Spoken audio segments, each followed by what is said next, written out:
I'm Larry Menti. Welcome to Another Thing. Some call the Right to Die movement compassionate. Others call it suicide and immoral. 3 states, Oregon, Washington, and Vermont, currently allow doctors to give people with a terminal illness a pill that they can take to end their lives. But several states, including New Jersey, currently are debating right to die legislation. A movement inspired by the life and death of 29-year-old Brittany Maynard, a California woman diagnosed with terminal brain cancer shortly after she got married. She moved to Oregon to legally take her own life.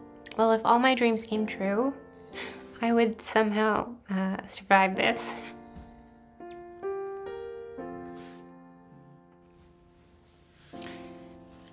But I most likely won't.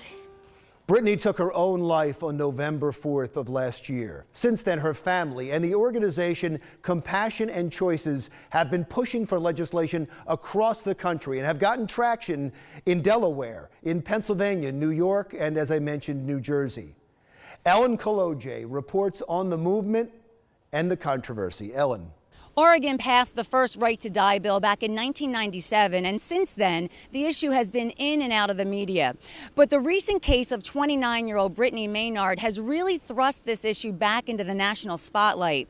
She's the woman with a brain tumor who moved from California to Oregon so she could legally end her life. Since then, New Jersey and several other states have introduced new right to die bills.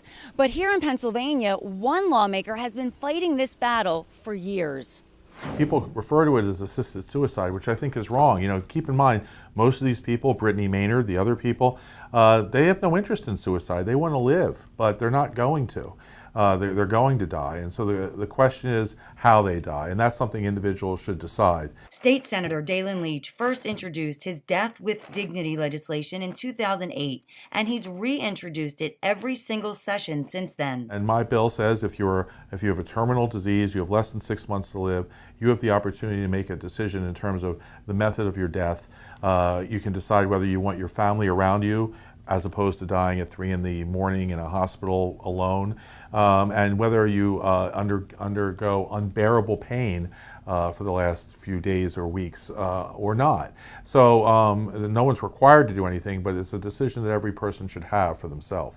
22 states have introduced some kind of right to die bill, but only 5 have made it the law.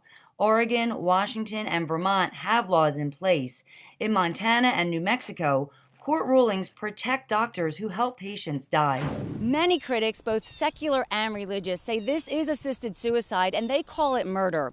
Pope Francis did not mention Brittany Maynard by name, but he says people behind the Right to Die movement have a false sense of compassion and that there's a redemptive quality in suffering. But Ellen Leach says try telling that to a family in pain. The people involved, they just wanted the suffering to end. There was nothing redemptive. They weren't looking for redemption. They were dying. They were going to be dead in a few days. What they wanted was not to suffer. And if the Pope feels that way, then the Pope has every right not to take advantage of my legislation, okay? But I don't think the Pope should have the right to tell people who aren't Catholic or or who are Catholic but don't believe in his vision of the world, what to do. Advocates for Death with Dignity say they're very confident that this right to die bill will pass in New Jersey very soon. But Governor Christie says he will veto it. Reporting for Another Thing, I'm Ellen Kolodziej.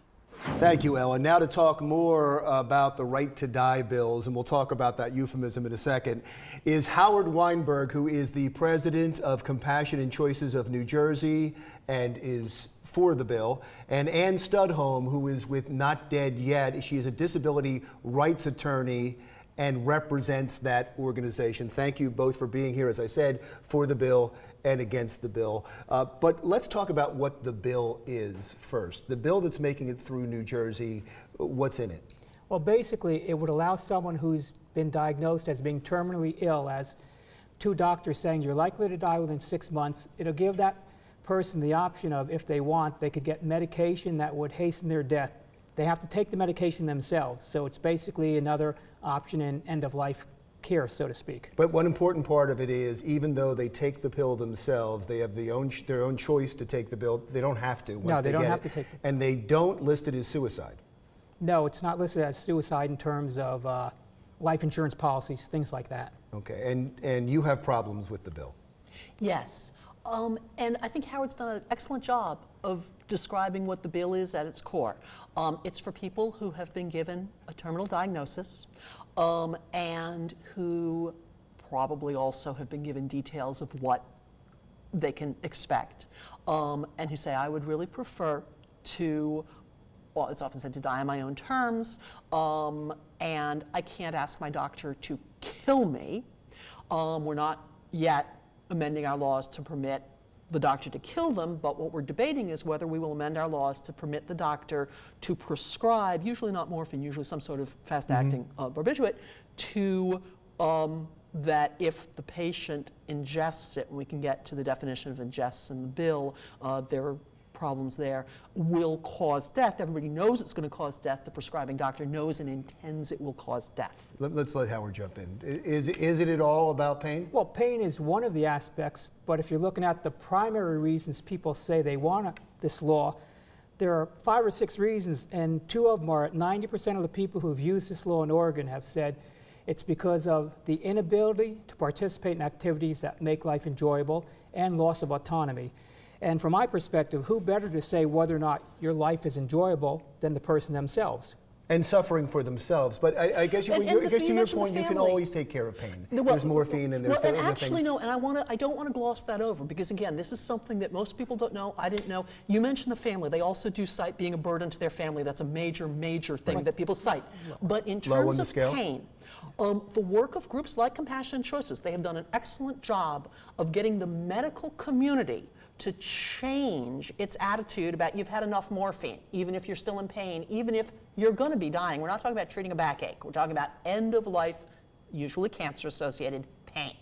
Nowadays, with proper medical care, there are still some doctors who aren't adequately educated, but with proper medical care, all of the medical societies will say we can eliminate, not just treat, eliminate end-of-life pain, partly because they're willing to do something called palliative sedation, which is we will put you to sleep. We will use drugs to render you so deeply unconscious. You're going to be put to sleep. That's what we say. Why not put yourself to sleep? Right?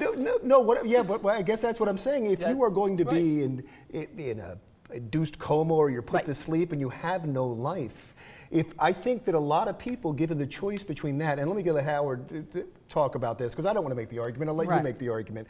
Wouldn't most people, many people, I wouldn't say many, most, but many people would choose to die at that point? I would think not just many, the vast majority would say palliative sedation, which you're literally in a coma, typically without nourishment, food or water, takes between 7 and 14 days typically to die.